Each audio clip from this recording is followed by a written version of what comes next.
So today's webinar is getting started with Funnily CRM version 2. I do recognize that I think a few of the people on the line here today are coming over from version 1. So here and there I will kind of mention, some of the more probably relevant changes that may affect you as we come across them, things that might catch you. Other things are, pretty obvious, but a few things will, be important to mention as we hit them. Not too many things though. So right now I've gone ahead and I'm logged into my demo system, Nanikiska Arts Center, just a fake organization I made. Here we are on the dashboard. So let's start with just a little bit of navigation. To start with, we have three menus that we want to be aware of. We have what's called the quick menu, we have the account menu, and we have the main menu. And we're going to use we're going to use at least two of these today.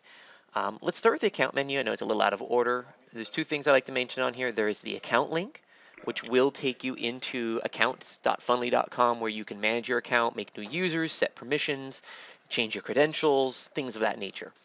We also have support. This will take you to the support site where you will find all of the recorded webinars that I have recorded, including this one. You will also find our tutorials. That's what I actually meant to start with. And so that's a great resource to get started with. Putting those aside, let's close that up. We have, like I said, the quick menu. We have a couple items here. So we have the quick search and advanced search, quick add, which is basically a couple of useful add options in the system, but they're truncated. They're going to be smaller than the usual screens you'll get for those options, and we'll use at least two of them today. We have recently visited contacts. We have the invoices section, so that's an entirely different webinar. But this is where you can see all the invoices in your system. We'll talk a little bit about those later. And we have recently visited pages, sometimes called breadcrumbs, at least here internally. So this is useful for kind of navigating around. So you may go to a contact record and then go back to a contact list of some sort. That's a cool little trick you can sometimes do.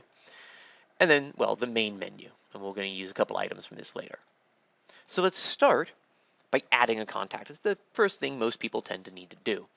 So we're going to go to add contact, add individual, or add an organization. So this is probably, we're going to start with an individual. For those of you coming from version 1, this is probably one of those places that's different. You may be used to going to the contact list and then adding contacts from there. Contact lists don't actually exist in version 2. Everything's based on searches now.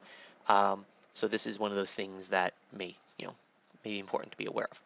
So this is the quick add individual screen. It's basically the kind of information you have on a business card. Name, email, phone numbers, and a few other things. So let's go ahead and add somebody in. Who am I gonna pick on today? Lawrence, I'm sorry, I'm gonna pick on you. I need a name. Lawrence, and last name is Post-it, because that's just something on my desk. So Lawrence Post-it is our contact. We have a business card for him. Let's go so far as Mr. And then we can put an email address in and a physical address. Well, let's go ahead and put in a quick physical address. Let's do 1500 Valley House Drive, Suite 100, Room 12. So put on our information, 94928. Cool thing with the system, it's actually going to pull from a database the rest of this information for me. And then, anything else you have on your business card, go ahead and put it in. At this point, I can save and close and move on to something else. I can save and add new and pull out another business card, or I can do add more information. And that's actually what I'm going to do right now. So what add more information does is it saves our contact. Oh, give me a second, I'll get to what this is. It's going to save our contact, and it's going to open up the main add edit screen. What it's actually doing now is a feature I have added on to my demo system, so now you know about it. It's basically address verifications. In this case, I'm using a third party called Smarty Streets. We also have a US geocoder. I'm just going to go with that. Basically, it's address verification and normalization so that all your addresses are confirmed to actually exist. So 1500 Valley House Drive does actually exist, although it doesn't know that the suite number is totally bogus. And then normalizes so all my addresses look the same. If you're interested in that, it's actually set up through the hygiene rules, but we're not going to put any more time into it today. Here is our contact record. So this is the add edit screen. If I had come from the main menu and done add individual, this is the screen I would get. Those of you coming from version 1, this should look very familiar. But this is, basically all the basic information for a contact. Most of it's pretty self-explanatory. I will touch on a few pieces, however. So one thing that comes up often is primary NP contact. NP stands for nonprofit, i.e. y'all. So the primary nonprofit contact is someone at your organization responsible for communicating with this contact. It comes up often. We can ignore the ID field. Formal and informal salutation. This is basically an alternative to the first and last name fields that can be used for things like donation acknowledgement. You can and should set your default under default salutations, and then going forward, I can always modify it manually. So maybe Lawrence has a nickname he goes by, maybe he just goes by Law. I don't know if that's a nickname, but let's go with it. So he goes by maybe informally just Law.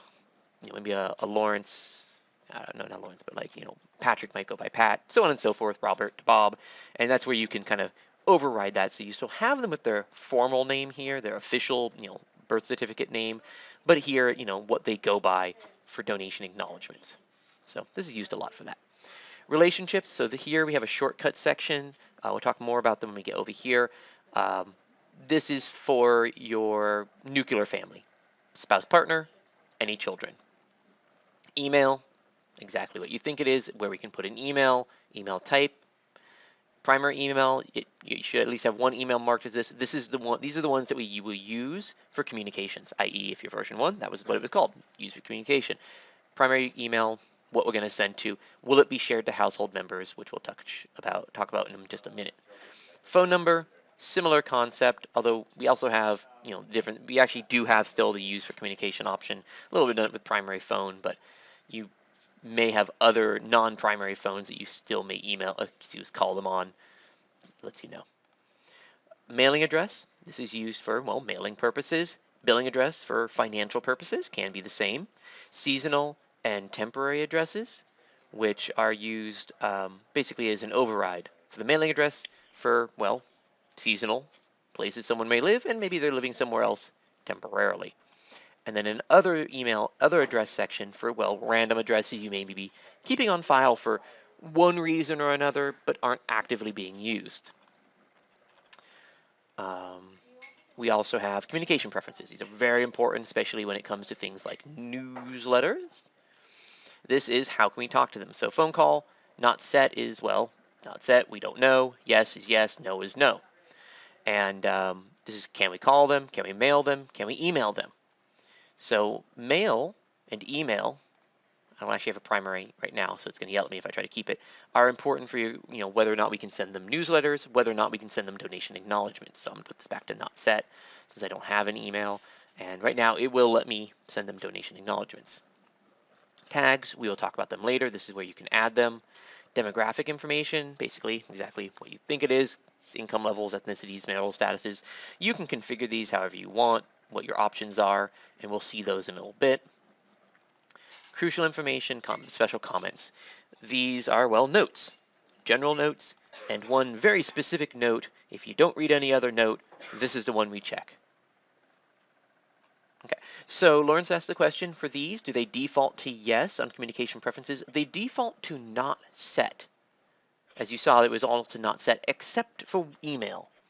If I add an email, so let's see if I think I've used all my fake ones, so the system, let's see if I can test 7, ooh, I don't have that one, test 7 at nonprofiteasy.net.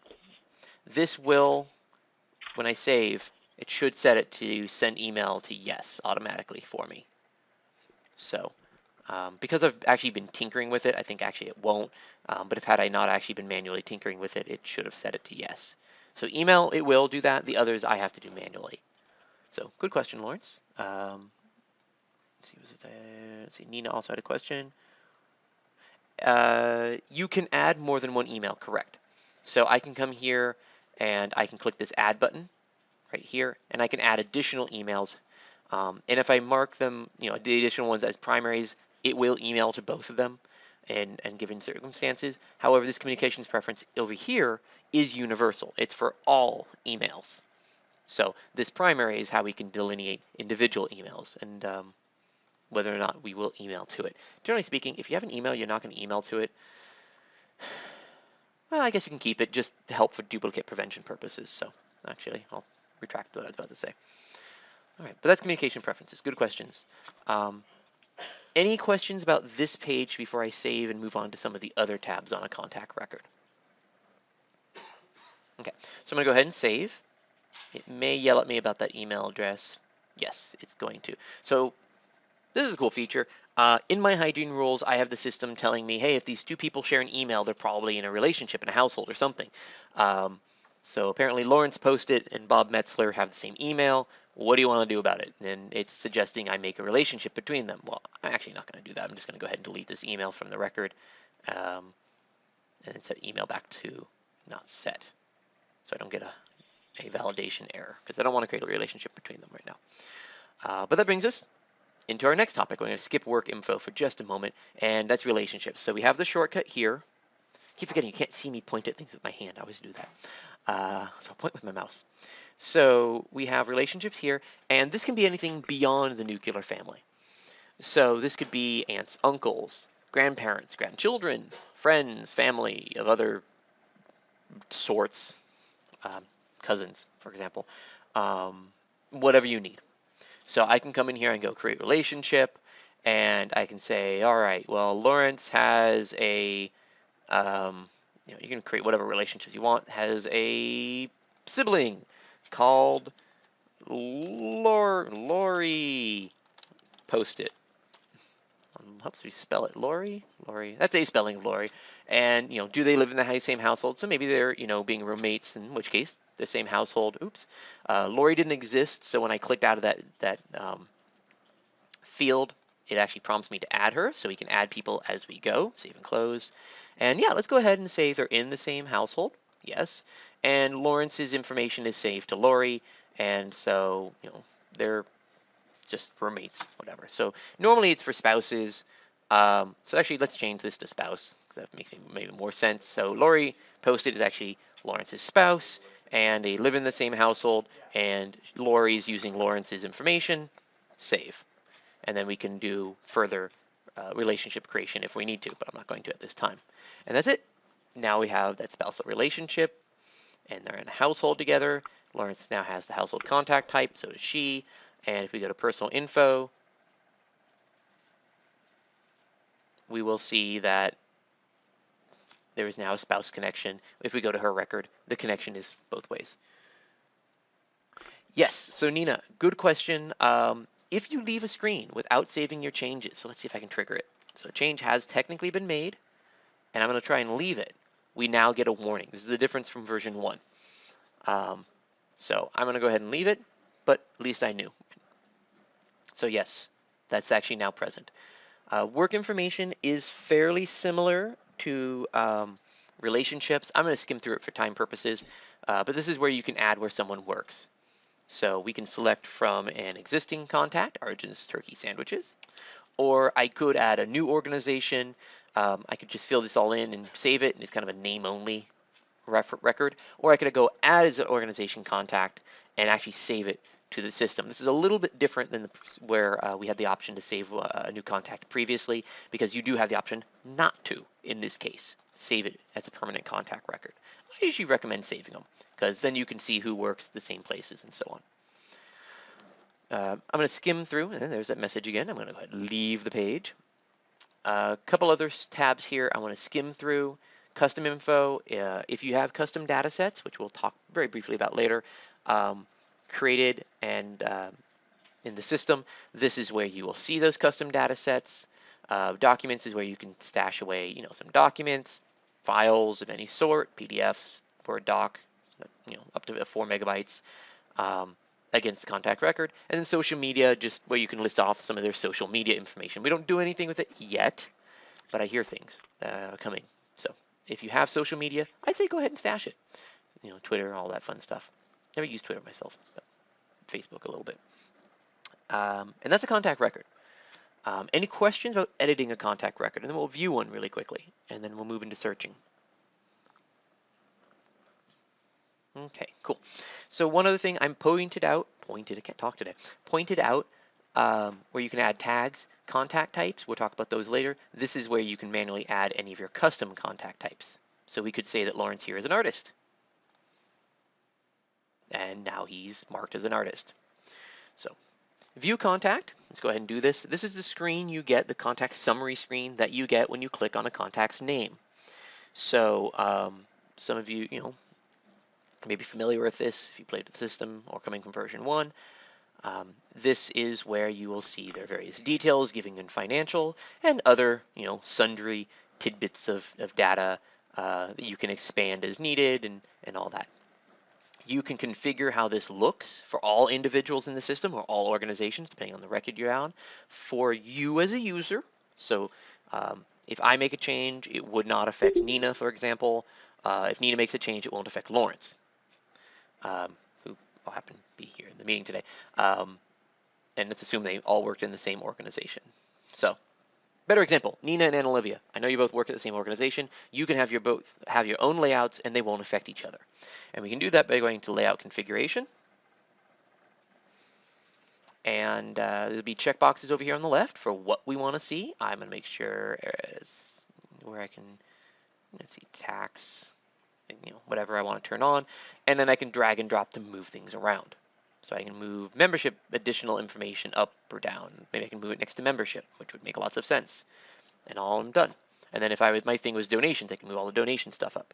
And then whether or not the giving or the financial summaries and details are the primary can also be changed. So let's go back. Let's skim through a few items on this page that will be important to know about. First off is the summaries that will be over here on the left.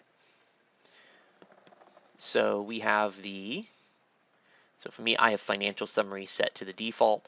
Well, financial details, there we go, which show all my overall financials for Lawrence here as well, and then I can switch it over to giving details and giving summary, and this gives me summaries of his data.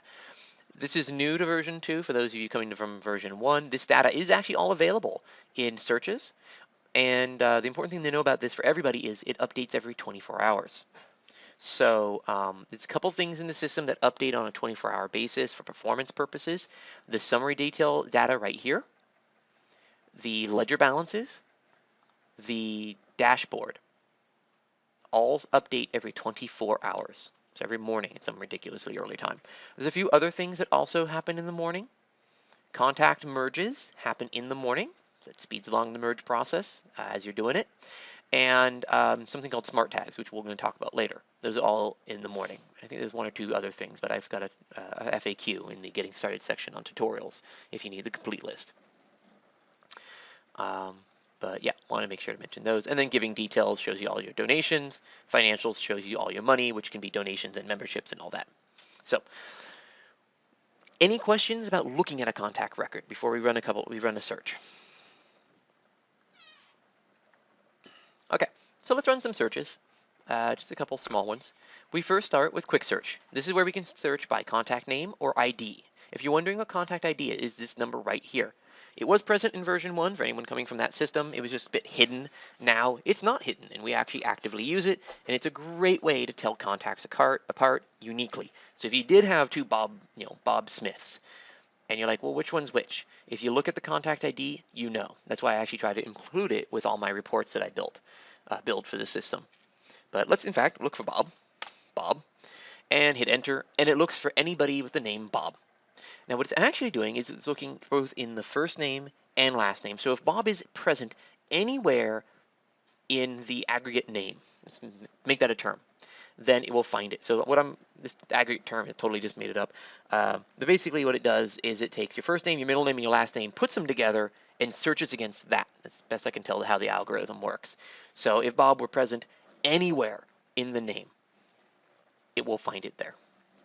If I want to be more specific, I could look for like Plum Bob here, and I'd get, just Plum Bob. Okay, we'll talk about donations a little bit later on because we don't get too heavy in donations in this webinar, but I do make sure that we get through configuration and the quick add donation feature. I do have another webinar that goes more deep into donations, and then other topic, and then on an individual basis we can talk about Bluefin or Stripe is what we're actually using now, which is set up under payment gateway settings. So we're going to touch a little bit on donations today near the end, but we're actually going to we're going to mostly be talking about how to get to the point of entering donations. So let's keep moving, but still good question. We will touch on it at the end. So that was a quick search. If we want to do a more advanced search, that is an option. So this is how we can actually do the contact list that anybody coming from version 1 may be more familiar with. So if I did want that individual contact list, well, individual, search. I have my contact list. Or organization, search. Or every contact in the whole system, individual and orgs. So now you can actually get them on one list too. Or I could search by, I only want Bob in the first name or in the last name. Or I could go by contact type. Or I can search by, you know, some other field in the system. So I want everybody, let's see, where am I? Who has an email. So email is not empty. Would give, and search would give me everybody in the system with an email.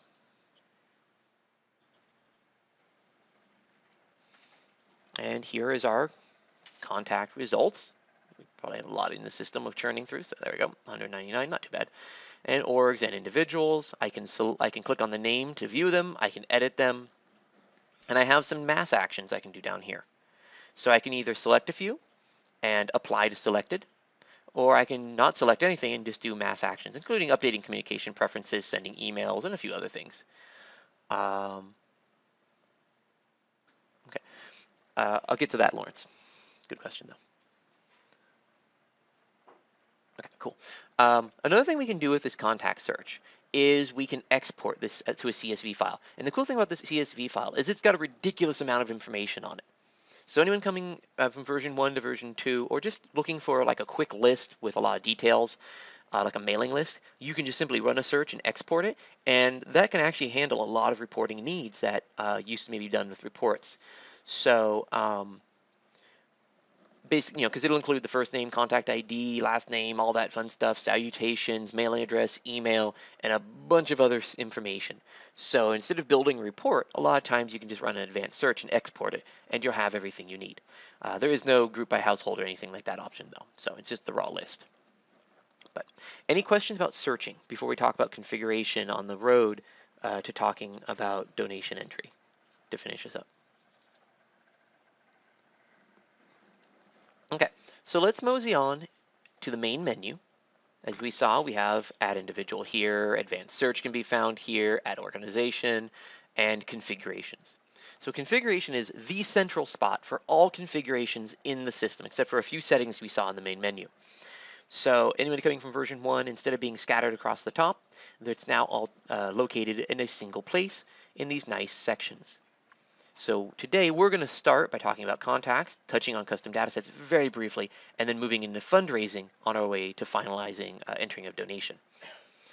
So here, a lot of these are actually the demographics we saw earlier, like housing status, ethnicities, genders, suffixes, prefixes. So we can configure all those. They're what I call line item edits configurations. We basically, so let's start with tags because we're going to go there in a minute. We can basically just go to something like tags, and we aren't going to have any fancy configuration screens. We're just going to put our details in line, hit add. So tags, by the way, are what used to be called affiliations in version 1. If you did migrate from version 1 to version 2, all your affiliations are now called tags. So let's talk about tags. So let's actually talk about the bigger topic of tagging in general. So for that, well, the system as a whole, you know, anything we save to a record, we can search on. So, you know, all those demographics are kind of a form of tagging. We can search by all that. Did they make a donation on like a certain date? We can search by that. So it's not really a tag, but it's a piece of information we can search on. Tags, contact types, and smart tags are in the kind of more specific category of tagging that allow us to tag contacts manually, sometimes automatically, for any piece of information we want. That's not necessarily itself a piece of data. So a donation's date, that's a piece of data. But a tag is something, you know, sometimes more esoteric. So tags, to start with, affiliations, as you may know them as, are basically any sort of nebulous piece of commonality, any commonality that two contacts may have in common, those who don't may have, that you want to keep track of. So it could be something like they're U.S. vets, they belong to a union, they're consultants, they are a bank, that these two contacts have in common, but it's not like incredibly important to you. It's not something that would qualify as a contact type, which we are going to define in a moment. It can also be something incredibly nebulous. Your executive director says, hey, here's 12 people. I know them. I want you to track them and cultivate them for donations. And you're like, well, what do they have in common? And your executive director says, nothing. I just know them. They're on this list. And you're like, well, okay, how do I track them? Tag. So you could tag them with something like executive director special list. So that's a use for tags. They don't have necessarily anything in common besides the fact they're on a list together. So it can be that nebulous. So that's tags. Usually a bit nebulous. The commonality is between the people, but it doesn't necessarily represent an activity or a relationship directly with you. For that, we have contact types. Now, contact type actually represents that other type of configuration that I kind of implied. This is what I would call kind of a configuration process.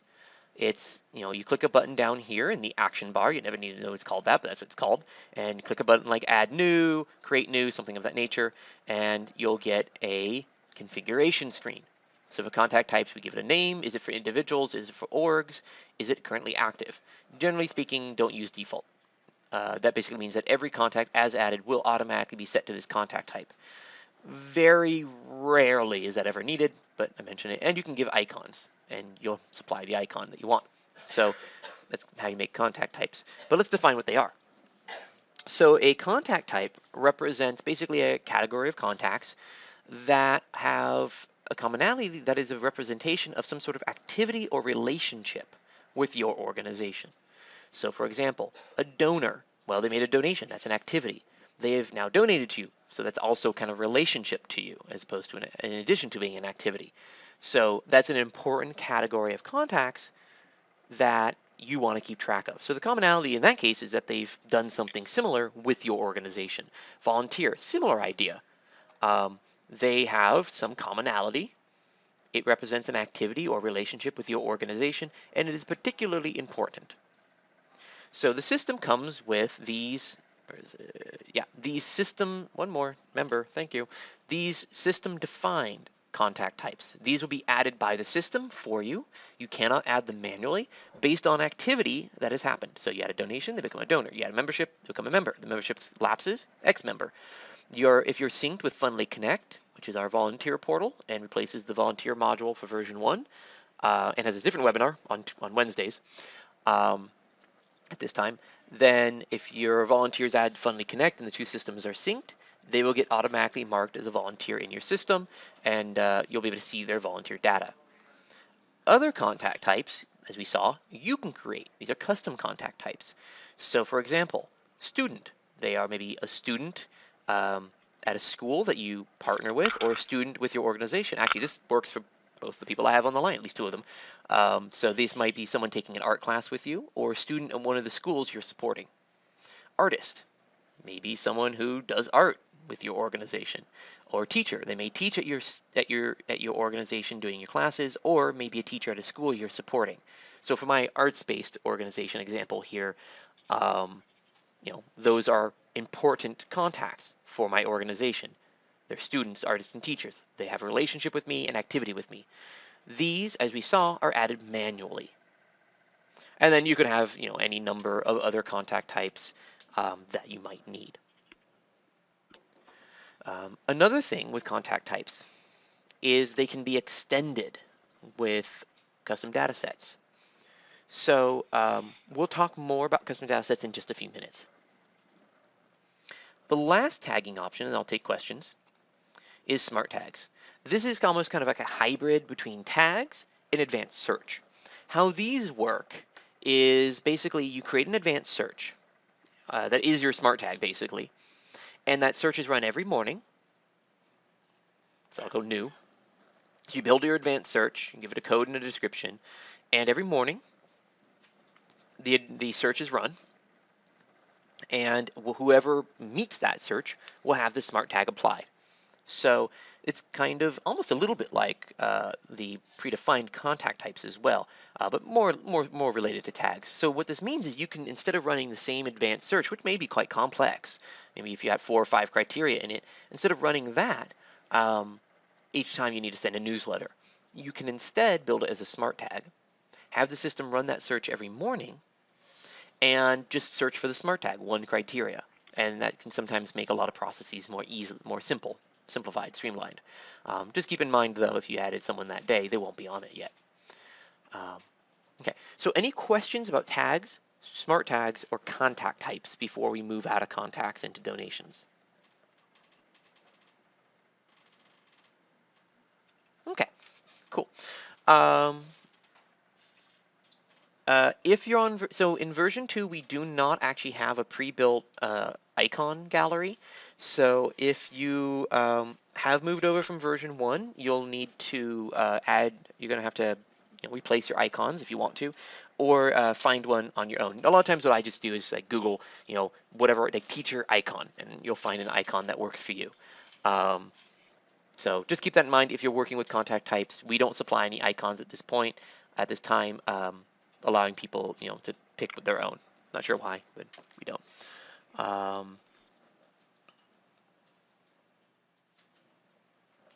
So let's see. Is there a difference in searches you run to find someone and the searches, the ones that run each day? There is not. They use the same criteria. They're built the same way. So if I run an advanced search, I can build the exact same search in a smart tag, or vice versa. So if you did, we're normally using a smart tag, but dumped a lot of people in who will meet that smart tag today, but need to send out like an email today. You could just rebuild the advanced search, whatever you need to do. So it was a good question. This is maybe, did our contact types stay sorted? I'm not quite sure what you mean by sorted, Nina. But anybody, if you are coming from version 1, anybody who had a contact type in version 1 will have that contact type in version 2. With the caveat of volunteer is a little different. But that can be taken up with the migration team as you migrate. I'm not going to talk about the volunteer migration at this time. But even custom ones will transfer over, correct. So if you did migrate over, everything came over. If you're coming here from a migration, the migration team at the beginning of the migration sent you a document that outlined everything that is and is not transferred from version 1 to version 2. So if you are coming here from a migration from version 1 to version 2, that actually will give you the complete list of everything that is or is not transferred. Although we will touch on at least one more of those items that does not transfer in just a few minutes. So putting aside any migration questions for the time being, any other stuff about contact configuration? And let's see, did I miss any questions? No, we got them all. Okay, cool.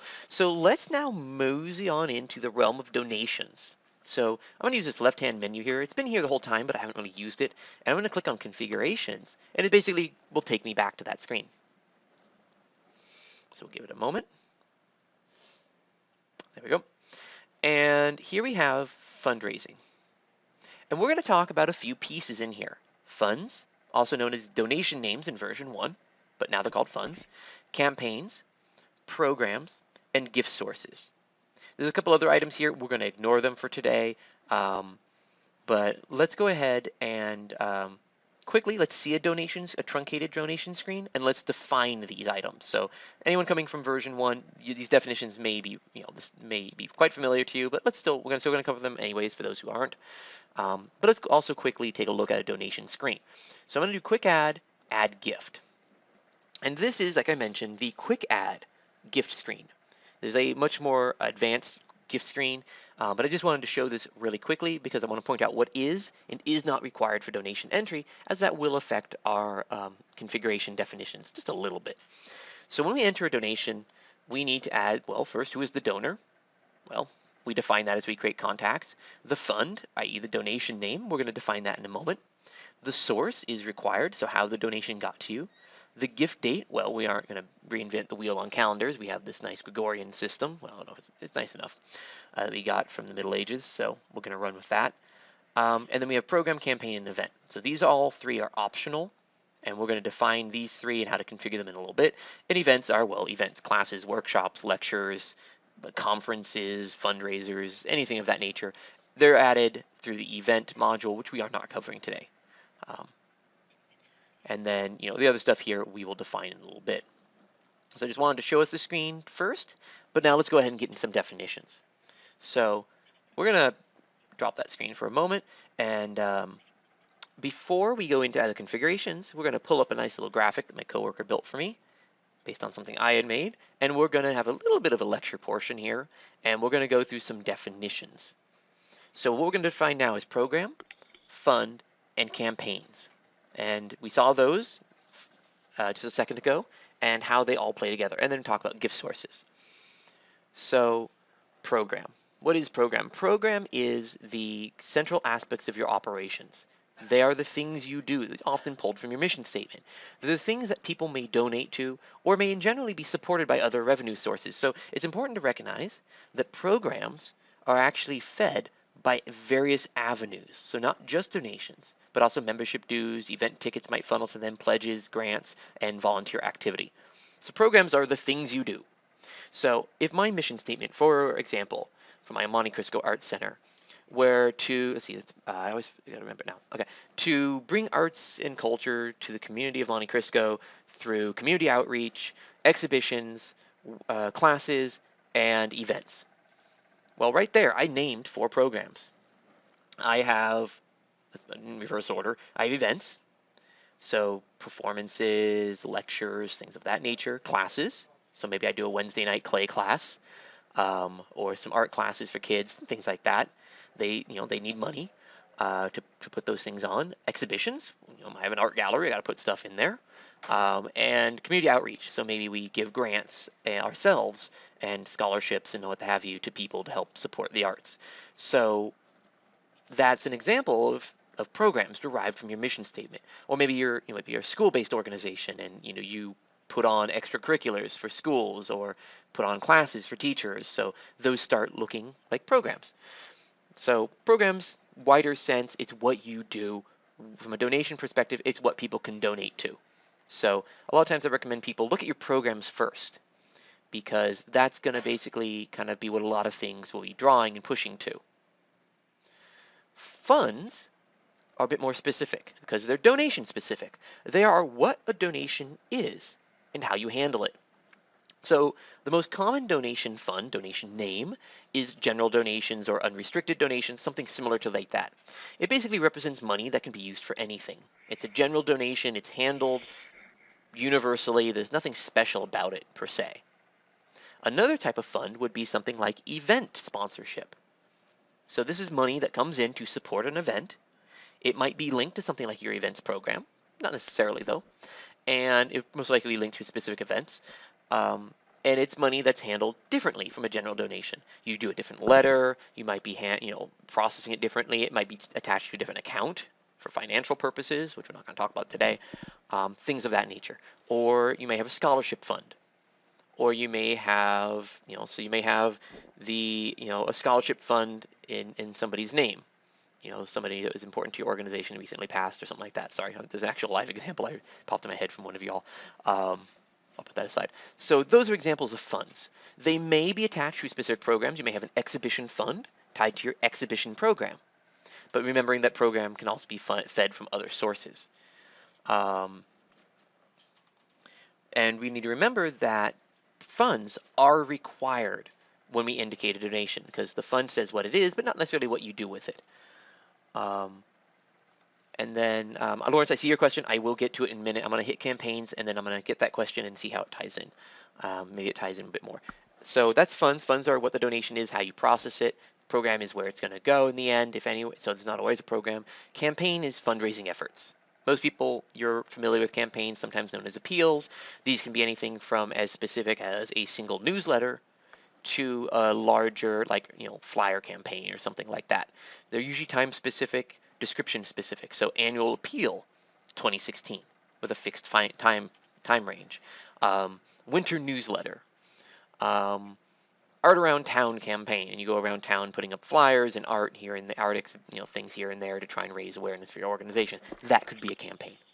So campaign are your fundraising efforts, and campaigns can be, doing more than fundraising. It can be pushing people to become members, to buy tickets for a big event or pledges. A common campaign is something like the annual ball campaign, which is funneling people to not only make donations, but also go to your annual ball, which itself is an event.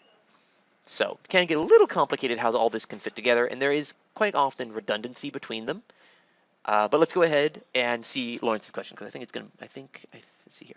So if our programs are exhibitions and events and education, does that mean if someone purchases a membership, I have to classify it under one of those programs? No, you do not. It's a good question. Program is optional. So it is actually, so sometimes what people do is if there is no program designation on money, so like a membership, then, or more often donations, that money can be used universally for the whole organization. Or sometimes you'll see funds, donations, and memberships tied to something particular, but it's not required. Program is optional, campaign is optional. The only thing that is required for donation purposes is the fund, and well, for membership, what kind of membership it is. But the program is optional. No, good question. I'm glad you asked it. Sometimes what people will do is they may occasionally have a general program to represent any money that's not earmarked. I'm hit or miss on how I feel about that. The upside of it is since it is a required field at that point, internally speaking, for your operations, that you always assign some program, even if it's a general funds program, a unrestricted program, something like that, general ledger, sometimes I hear it called. Then if you ever see a donation or something without a program, you know there's been a data entry error, know to review it, but then it does add another step during data entry. But officially speaking, you do not have to add a program. Okay. Any questions about programs, funds, or campaigns? Okay, so just to recap: program, where the money's going, if anywhere specific, so optional. Fund, what is the donation, how you handle it, what letter is it going to get, and which is required. And campaign, how is the money raised, your fundraising effort, once again, optional.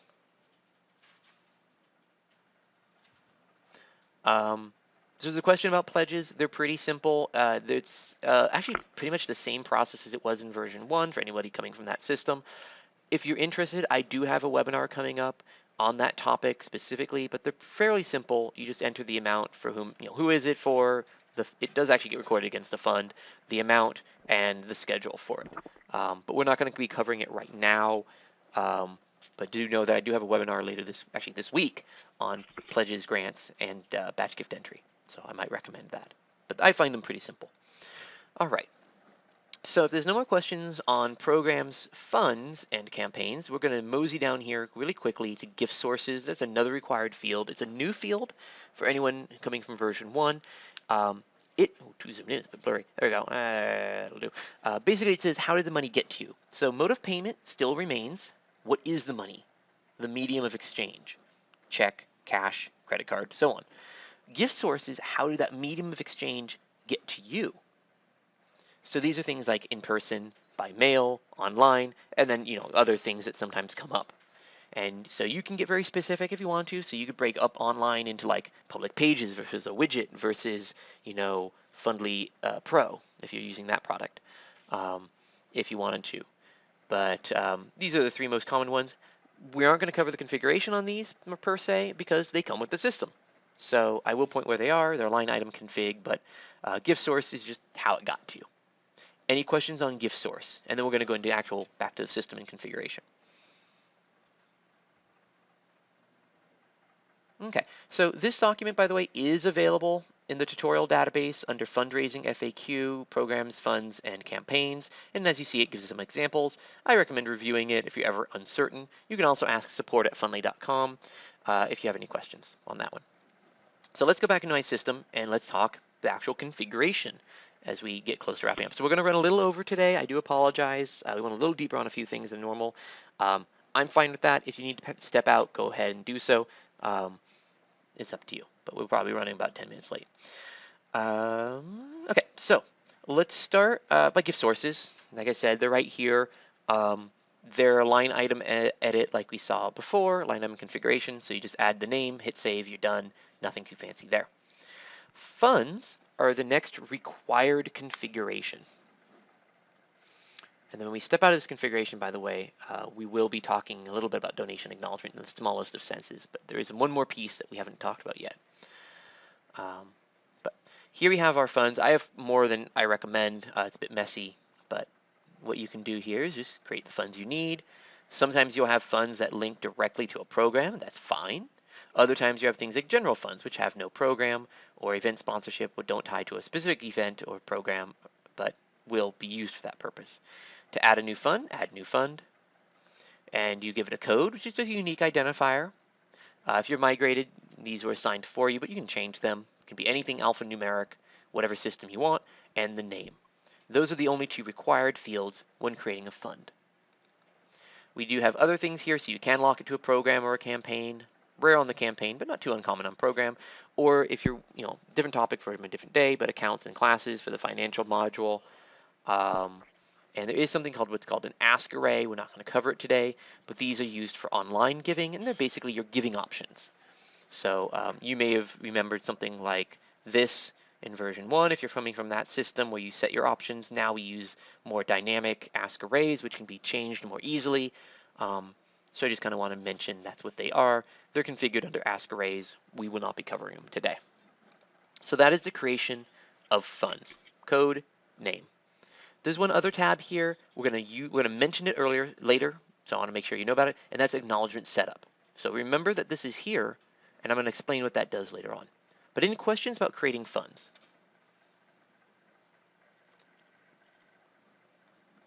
Okay, so that's funds, creating them. Let's go ahead and take a look at how to create programs and campaigns. Notice it bothers me about leaving the page.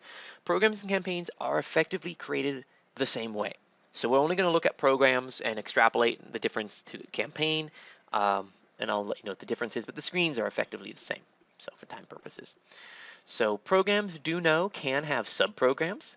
So under exhibition, for example, I may have a main exhibition program where the money can be distributed at any exhibition, but I may have specific exhibitions for Art in India, El Dia de los Muertos, or the Youth Arts Show. Or I may have Art for Kids program, which is maybe maybe its own program with different kinds of subprograms. So maybe I have a sports program with subprograms for individual sports, if I was a sports-based organization for youth, and so on and so forth. So there's just some examples. To create a new program, add new program. You give it a title. This is required. If it is a subprogram, what is its parent program? Not required. A start date, which is required. So when did the program start? And an optional end date. This is not needing to be required. A lot of times your programs are still ongoing, so you don't need to set an end date. Chart of accounts and a account class, which is part of the financials module, and you can set fundraising goals, which can be used in various ways, but we're not going to cover today. So not too much to be done here. Title, start date, you're done. If this were a campaign, we do not have parent, sub-campaigns. We just have campaigns, and you would set a start and an end date for your campaign. Most campaigns are finite time periods, and I do recommend that. So any questions about program campaign configuration? Okay, so there's one more piece we need before we can enter a donation. Actually, we would have technically had to have done it before we did our funds, but we'll put that aside for now. So we need to know one thing. It's a pretty significant, it's a relatively significant change for anybody who's coming from version 1. In this system, the way donation acknowledgement is handled is you enter your donation. When you enter the donation, the system will assign the appropriate letter template to that donation, and it will tuck it into send acknowledgement, where you can later print or email it. Well, how does the system know what the appropriate letter is? We tell it. So what we do is we start by going to acknowledgement settings, and we tell the system what our base default template is for every donation.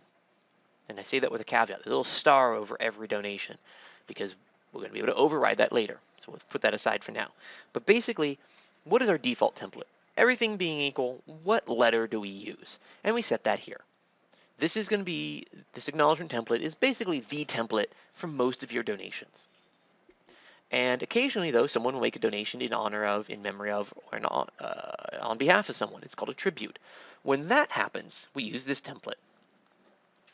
And we have the same concept over here for pledge payments. So if someone pays against their pledge, it's the same idea, but it's pledge. And we'd use a different template for that because we can have placeholders for that.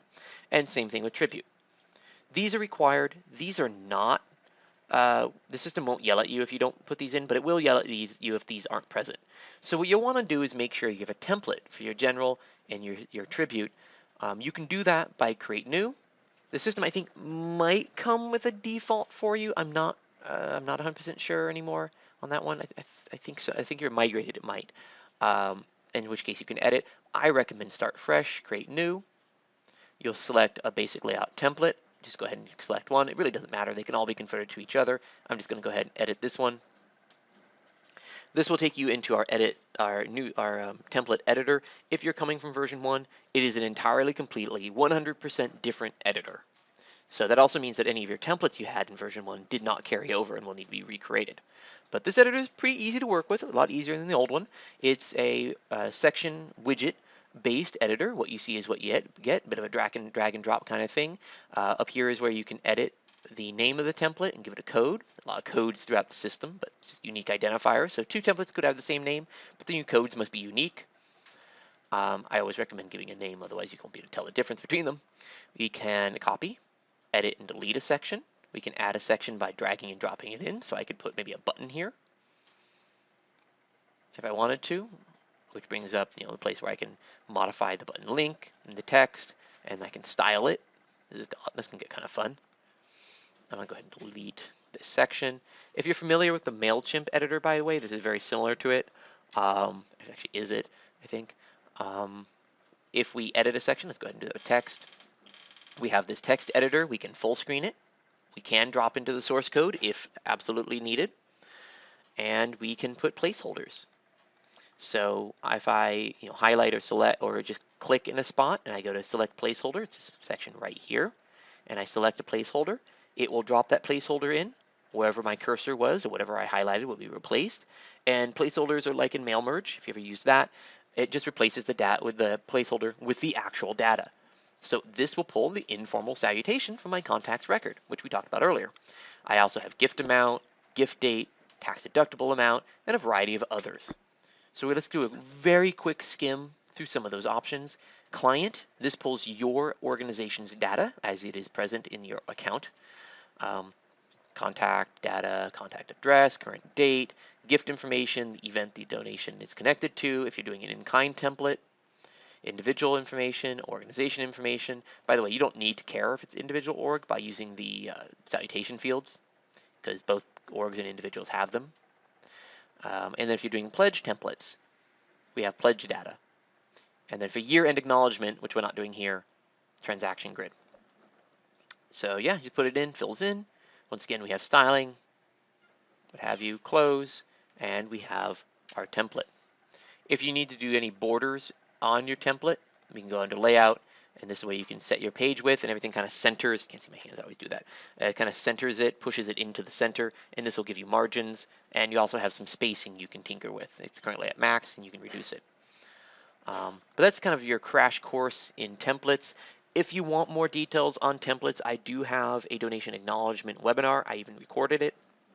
I recommend checking it out. I go spend like a half an hour on the editor, so you'll get pretty good with how to use it. Any questions at the moment about the editor?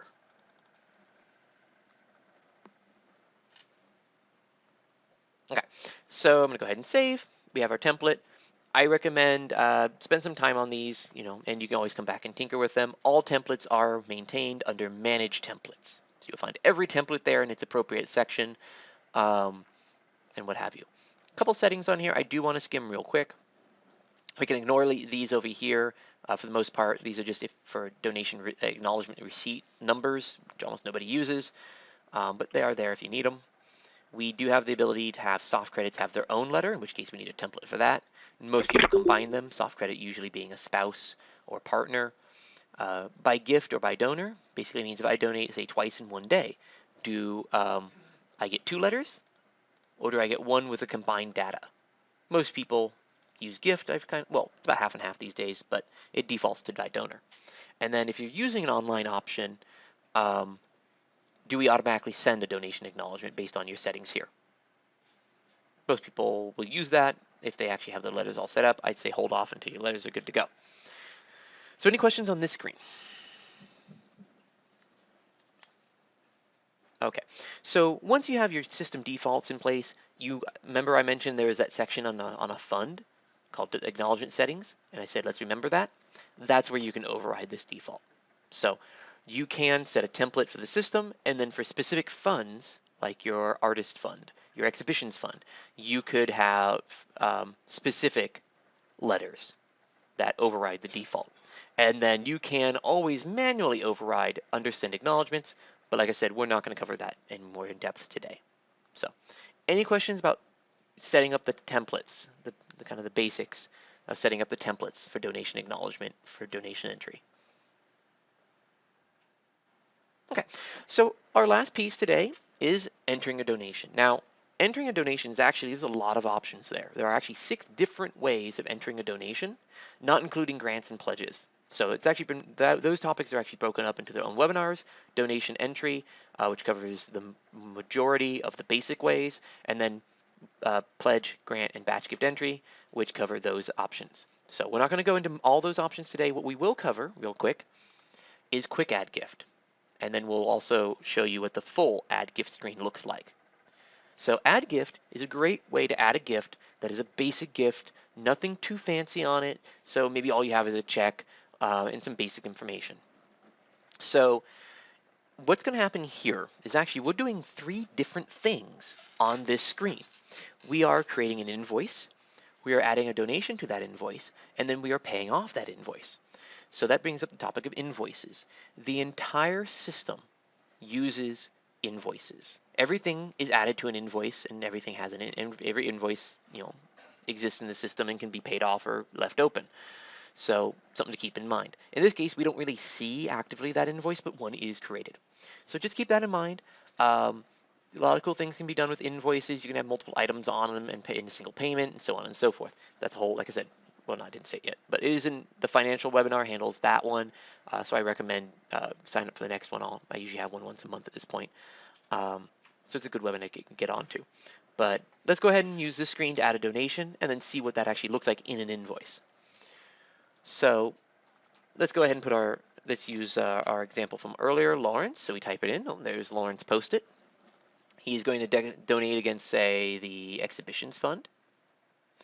Notice that it's set because that fund is actually locked to the exhibitions program. That's set there. He donated by mail on today's date. Maybe he gave because of the spring appeal, and maybe he was at an event. But we don't have to. So these ones are all optional. So let's actually leave off the event. Sign soft credit. This is where we can specify spouses or anybody else linked to the donation. So as a reminder, soft credit is basically who else is counted on this donation. The contact name here is our primary donor. They get to write it off for tax purposes. We don't know what's going on with their taxes. We don't know if they file jointly or separately with a spouse or partner. We don't know if that other person whose name on the check is in any way related to them. So what we can go ahead and do is we can go ahead and pull up the other person. So we know, I remember from earlier, it's Lori? I spelled it wrong, didn't I? Lori Post-it. And we'll go ahead and add her as a soft credit. So in her record, she'll have a soft credit, but she herself is not a donor. For those of you coming from version 1, by the way, in that system, soft credits were given the donor contact type. In alignment with industry standards, we no longer do this. So while it will show on the donation and in their record that they're soft credited, they won't inherently now have the donor contact type. So do keep that in mind. It also doesn't show in their giving history because it's not actually their donation. So it's just some things to keep in mind. It could affect your reporting. Then we have tribute information in memory of, on behalf of, in honor of, who is being tributed, either contact or raw name. And one thing we can do is we can now send tribute cards. So who's it going to go to? and that's a template in the system. So this is on behalf of Bob Smith, Boo Smith, Bob, Bo Smith, Bob. There we go, Bob. Amazing. Actually, let's go with that one. And at this point, this is very similar to that truncated view we had with add individual. We can save and close, save and add new, and do another one, or add more information. And that's what we're going to do right now. In just a moment. I almost skipped something. So before we go and add more information, though, I do want to put a payment against the donation. Every donation should have a payment. If it doesn't have a payment, it should have been recorded as a pledge, which I know some of you are quite interested in, but will be later this week. So mode of payment, how did they pay? So by check. What's the date of payment? So this is what would reconcile with your accountant or QuickBooks. Check with them what they want. Some people go with the date they receive the check. Some people go with the date on the check. Others go with the date they send it to the bank. Your CPA will know what you should do. But let's go ahead and just say we did it the same day. What is today? The 20th. And reference number is your check number, credit card transaction number or receipt number, and the amount. Let's do a nice $650 donation. Add more information. So this creates the invoice, saves the donation onto it. Let's skip this setting here. Excuse me. This is an extra feature we're not going to cover today. It's going to create the invoice, add the donation to the invoice, and pay off the invoice. So just as to wrap up, this is what an invoice looks like, and this is the full donation screen. So if you were to go to gifts and do add donation from there, if you were to say quick add, create an invoice, and then go to gifts and add donation that way, or add gift from a contact record, those would all take you into an invoice. Add your donation to that invoice, and you'll get this full screen, which has things like solicited by, gift memo, you can add files, and the gift additional data set, which we've got to talk about those, but so we'll touch that really quick before we wrap up. Then you save your donation, and you'd have a receive payment button down here to actually receive the payment. But here's our invoice. We can click on the item, we can delete the item, and so on and so forth. So for more on invoices, I recommend the financials module, but just kind of a peek, this is what an invoice looks like when something is on it and paid off.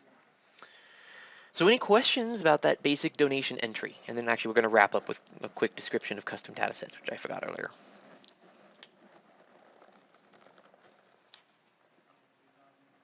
Okay, so just to wrap up, I kind of almost forgot about it. I kind of did forget about it. Not kind of forgot, I did. Custom data sets, I hinted at them a few times earlier. They're a way to extend the system with fields that you create. So the system comes with a lot of fields that you create that, excuse me, I'm saying that completely wrong. The system comes with a lot of fields that are built in, locked in, that let you track data that we, thought was important, I guess you could say. There are going to be things that you want to track that we would have never thought of, or just wouldn't make sense for all clients. And so that can be handled with custom data sets. So a data set is basically a container, a grouping of questions, usually have something in common. And it allows you to create these data sets, these groupings of questions, these fields to track your data. And these fields can be anything from single text, multiple choice, drop downs, URLs, dates, things like that. So you could, for example, create a custom data set called student information and track things like what grade a student's in, when they graduate or graduated, things of that nature, or what they're a student of, if it's a college. These data sets can be left open, basically, not connected to any specific data set, so every contact has it, or can be connected to specific contact types, so only students would have it, only artists would have it, only teachers would have it, only staff members would have it. So just some options with custom data sets. Not going to go into all the options there, but do know that they exist. Any questions there? I know it's kind of more of a quick overview, but I wanted to make sure you know about it. Okay, so any questions on anything we covered today?